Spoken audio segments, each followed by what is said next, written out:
3 adapts half of the third volume of A Song of Ice and Fire, A Storm of Swords. And as you can see, I am holding the paperback edition of this book, which I can tell you that the page count is 1,128 pages.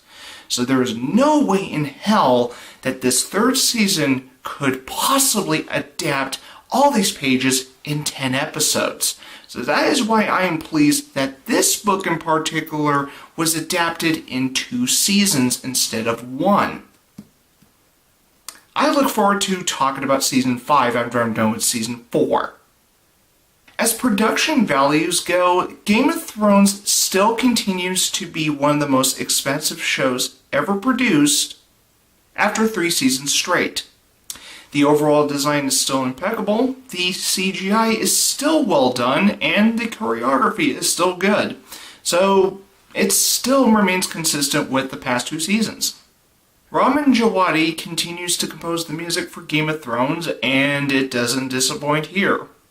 Before I move on to the next topic, I would like to bring up one of the closing themes in the 3rd season of Game of Thrones, specifically the 3rd episode of Season 3. And yes, this is the one after Jaime gets his hand cut off. Yeah, this should help you remember.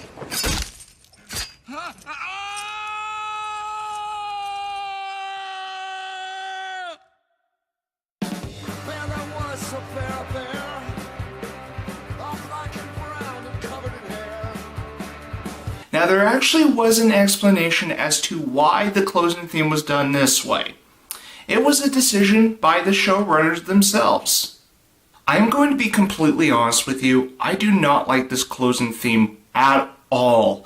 I thought it was out of place considering the genre was Heartland rock, which does not fit in the world of Game of Thrones. I would have been okay if it was just men singing the Bear and the Maiden Fair. No guitars, no drums. I think that would have been a much more fitting closing theme for this particular episode. Instead, the showrunners themselves went with the idea of having a Heartland rock theme because they wanted to reinforce the shock to the viewers. One of the showrunners explained this particular theme. It's such a shocking ending, and when we read the scene in the books, it was so shocking to us. To really hammer home the shock of that moment, you need something unexpected. There's no version of a traditional score that would keep you as off balance as we wanted that scene to, leaving you feeling. In my opinion, I found the decision to be questionable, and I do find this closing theme jarring. But the overall music is good. It's just this one closing theme is the only thing I do not like about the overall music in the 3rd season of Game of Thrones. The overall acting in Season 3 is just as terrific as the previous 2 seasons.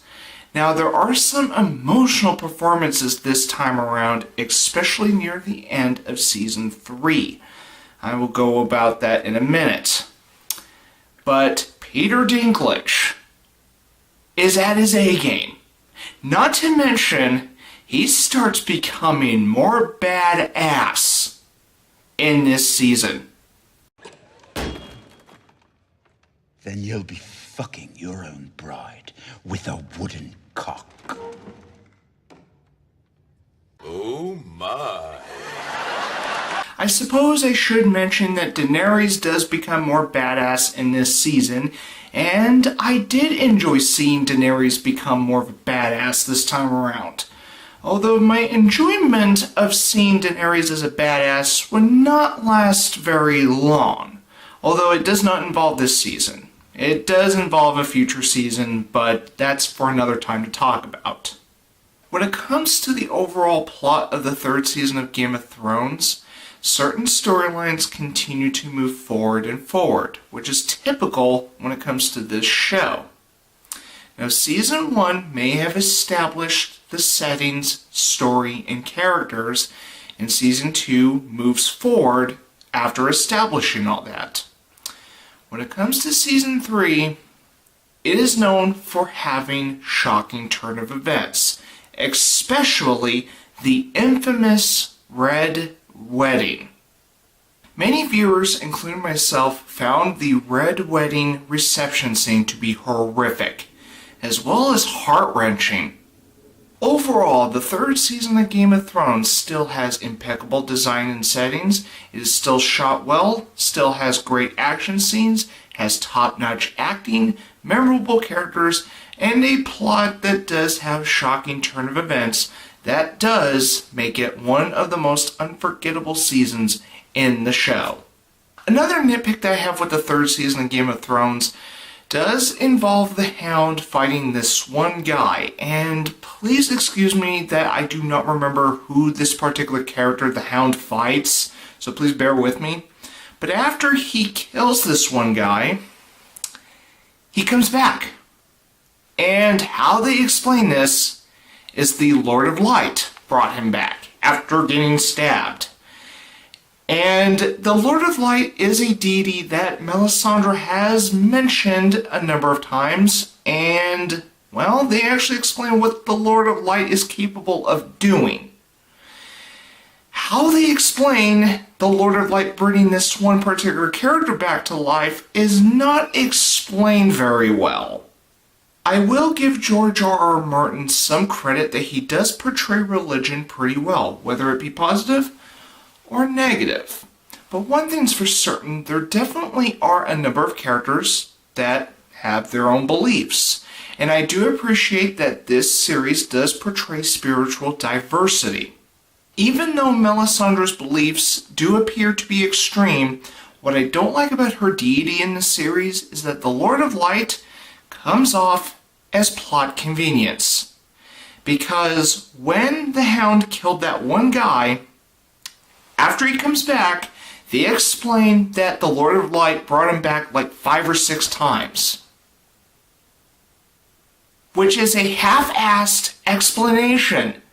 And this wouldn't be the only time a half-assed explanation like this happens.